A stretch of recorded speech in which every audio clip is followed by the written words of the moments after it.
did you see that the Sean Duffy, the transportation secretary and now acting NASA administrator, announced plans to build a nuclear reactor on the moon?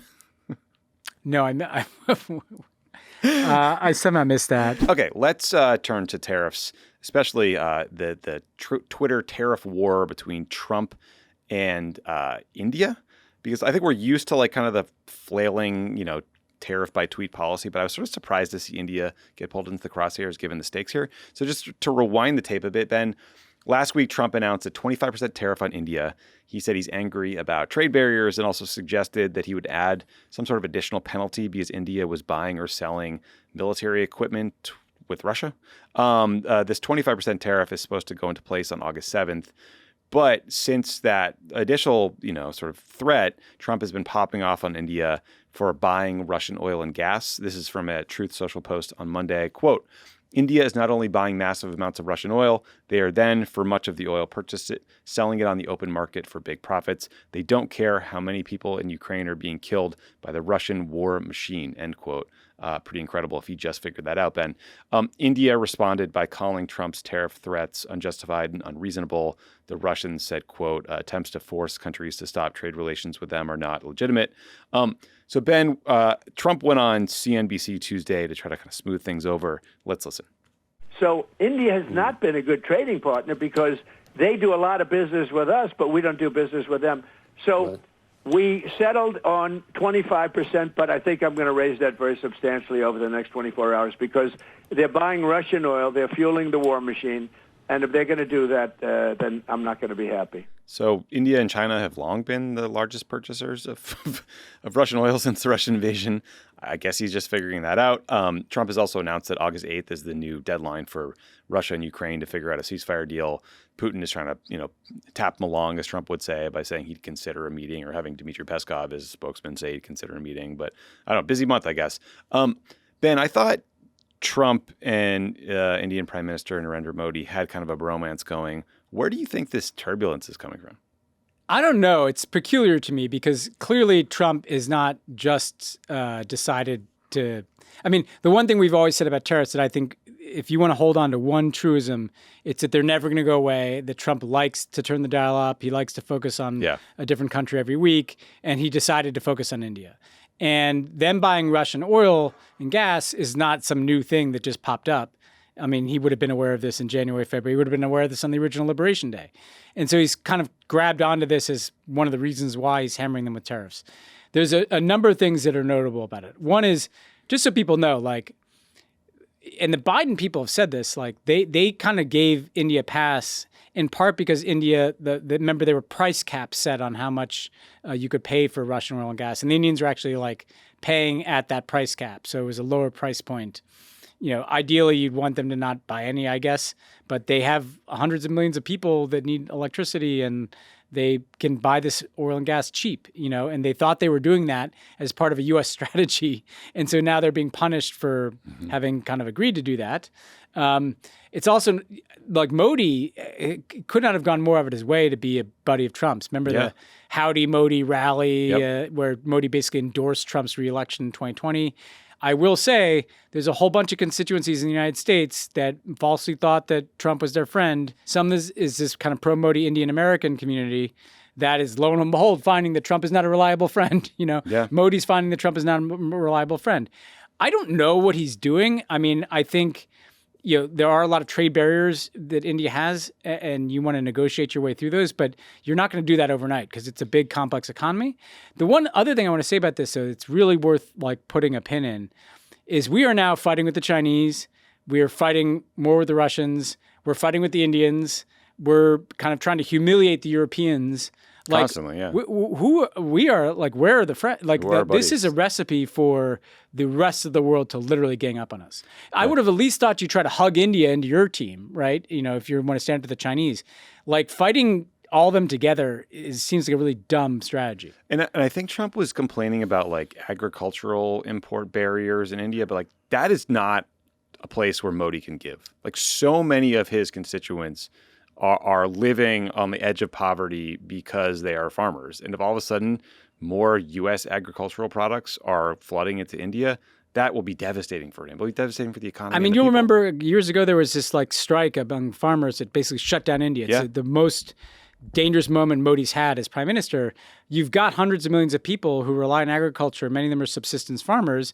And so if you are demanding that the Indians allow all these agricultural products to flow in from the U.S., those people are going to fucking strike again and shut the economy down. So this is what happens when you try to negotiate trade deals in 30 days, 90 days. Like, India is not going to be able to do that. And they must just be so confused. Like, what is this guy mad about? This is a completely random aside. Something made me think of it. Did you see that the Sean Duffy, the transportation secretary and now acting NASA administrator, announced plans to build a nuclear reactor on the moon? No, I somehow missed that. They want to do it. They want to do some sort of like 100 kilowatt nuclear reactor on the moon by 2030. It's so funny to have your acting the guy who has no idea what he's doing, road rules guy, acting administrator, announcing massive like budget cuts over at NASA. And, like they're doging all these people, but also they want to build a nuclear reactor. No Medicaid, but we'll put. You know what? One of my problems is with the Trump cabinet is that I kind of missed a decade of pop culture when we were in the White House. But B, I never watched like Road Rules or it's good stuff. The Duck Family or whatever that one was. I didn't watch Duck Dynasty. Like, and these people are all in the cabinet now. I know, man. Like, everybody say, "Oh, Sean Duffy, Road Rules." I'm like, well, I didn't watch fucking Road Rules. You got to go back. I mean, there's a lot of people from that reality they're all like TV Fox, ecosystem. Yeah. It is. It's weird. All right, that was a random thing. Another trade thing we wanted to highlight. Well, we should be aware if we're gonna have a nuclear plant on the moon. It seems like a big deal. Yeah. I don't want to put nukes on the moon. Also, I don't know. I don't understand power generation, but maybe let's try solar. Yeah. Feels like you have good access. They'll do to anything sunlight. to not use solar. Yeah. I know. All right, Ben. So remember in Trump's joint session speech, that's the State of the Union. Who could forget? But we call it a joint session when it's the first time for reasons I forget. It's a memorable speech. Because it's dorky. In that speech, Trump made fun of an African country named Lesotho. He called it a country, quote, nobody has ever heard of. So a few weeks later on Liberation Day, Trump once again decided to kick the shit out of Lesotho by slapping them with a whopping 50% tariff. And everyone was like, what? Why? Why are we doing this? Because this is a tiny landlocked country. It's home to like about 2 million people. Many of them live in poverty. And is the furthest thing from a threat to the U.S. economy or to U.S. manufacturing jobs. So why are we tariffing the life out of them?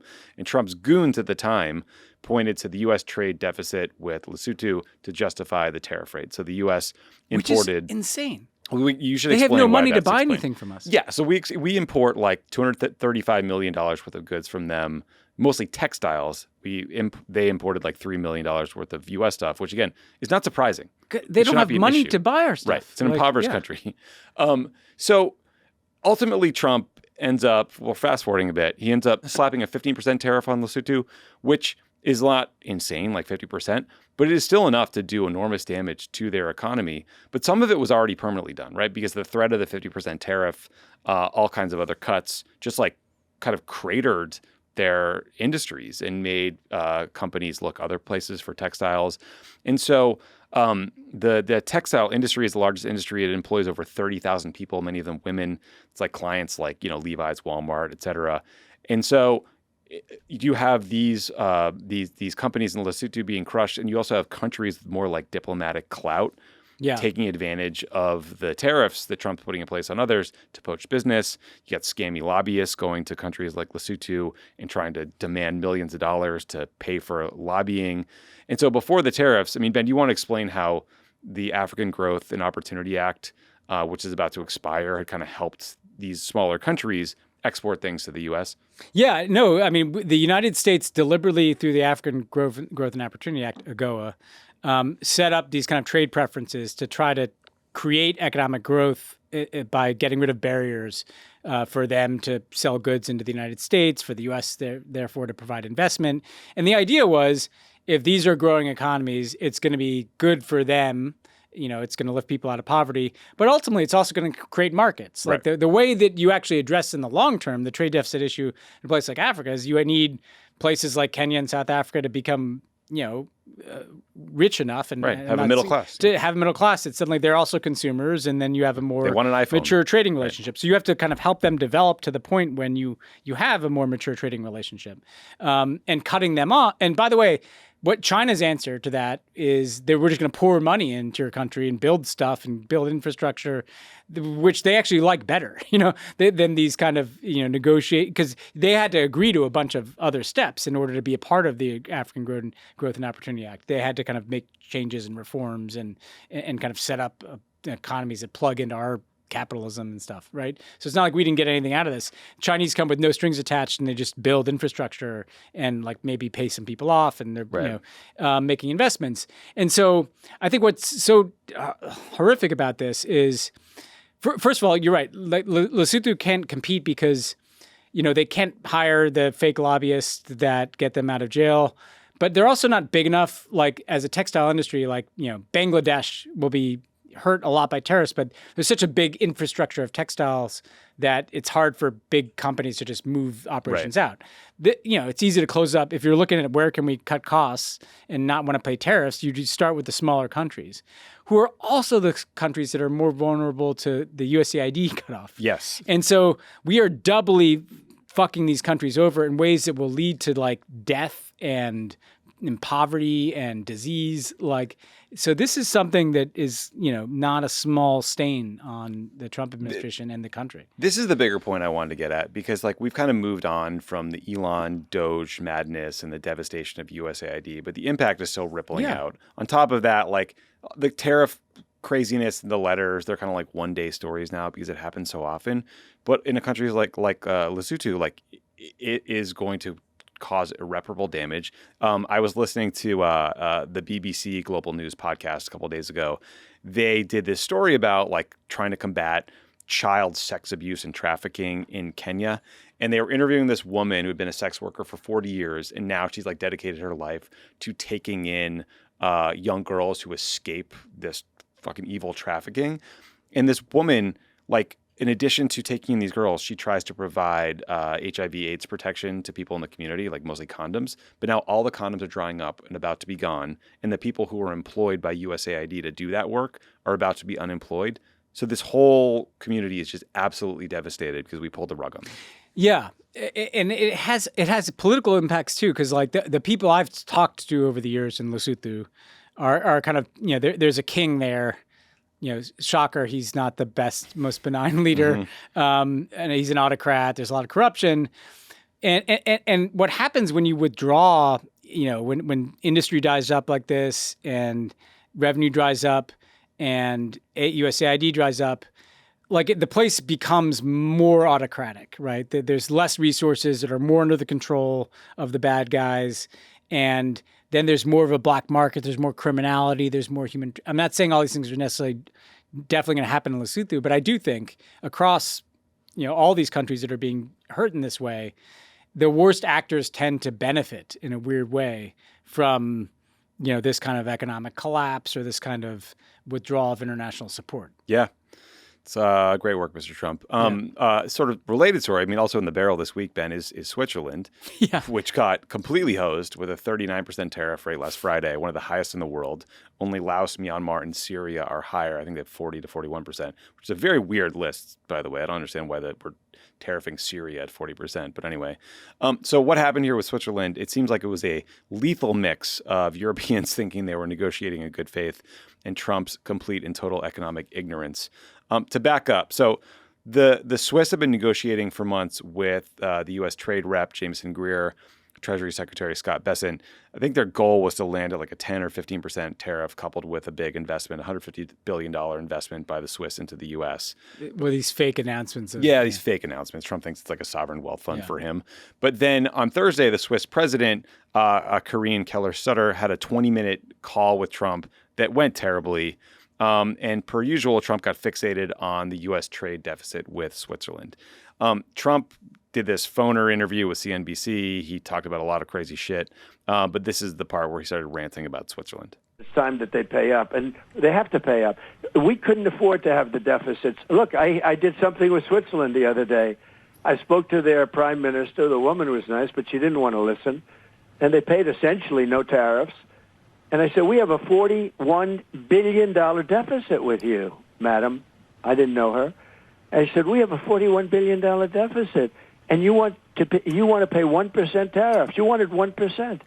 I said, you're not going to pay 1%. So after that very happy call with Trump, which I think this all happened coincidentally on Swiss National Day, the country got hit with a 39% tariff. A Swiss tabloid called this Switzerland's biggest loss since 1515 when the French beat Switzerland in the Battle of Marignano. More on that in a bit. Yeah. So, but Ben, to just explain to listeners why we have a trade deficit with Switzerland, it's because of gold. Switzerland refines about a third of the world's gold. They export it in the form of gold bars, most of which goes to New Jersey, to Bob Menendez's house. Under the bed. Yes, yeah. Right under the bed, in the closet, in the vest. But gold makes up 2/3 of recent Swiss exports to America. It's exempted by tariffs. Their second biggest export is pharmaceuticals, which Trump has been making a lot of noise about too. Last week, Trump sent letters to 17 pharma companies, 2 of them Swiss, demanding lower prices. But the administration has yet to set a tariff policy on drugs, so pharmaceuticals are still tariff-free. But so like after this weekend, like the Swiss are just like, what the fuck, right? Their economy is about to get crushed. So after this just weekend of, what the hell is going on in Switzerland, the Swiss president had to hop on a plane to Washington, try to do damage control, try to get a better deal, and see how she could figure it out. But Ben, I mean, again, not a good way to run a railroad. I mean, are you really worried about the Swiss? I mean, when you look out at the world, this is not the country that you should be stressed out about. Alps. They've got Alps, they've got cheese, they've got a lot of money. Yeah. It's fine. They're a small country. Where is this all going? Because it's clearly not going to end in Trump's presidency. These endless tariffs. These countries are going to take. The Swiss do have, in case you weren't aware, like a relatively healthy banking sector that is like strategically important to the global Donald economy. Trump probably likes it too. Yeah, I mean, but they could take that and deal with the Russians or we're just creating so many incentives for these countries to literally, maybe they'll fly to U.S. and they'll promise to invest $1 trillion in the U.S. economy and it'll be some fake announcement to get the tariffs down. But then they're going to fly home and just start really aggressively working to figure out how to treat us like the drunk that they don't want to allow into the neighborhood, Well, it also they might fly home on an F-35 because in 2021 they agreed to buy 36 F-35s at a price of $7.5 billion, if not more. Yeah. So it's seems like they're doing some pretty good investing in all the things Trump wants. Yeah. There's no logic to this. I mean, Lesotho, India, and Switzerland, the 3 countries we've talked about, have nothing in common, and they're totally different reasons. With India, it's like he's now mad about them buying Russian gas. Lesotho, it's like a trade deficit that makes no sense. Like Switzerland, I don't, none of this makes sense either mathematically or politically. No. All right, that was an excerpt from the show I do with Ben Rhodes every week, Pod Save the World. We talk about the biggest issues in national security and international affairs. If you want to hear more, please check out Pod Save the World on YouTube and subscribe. It would help us out a lot.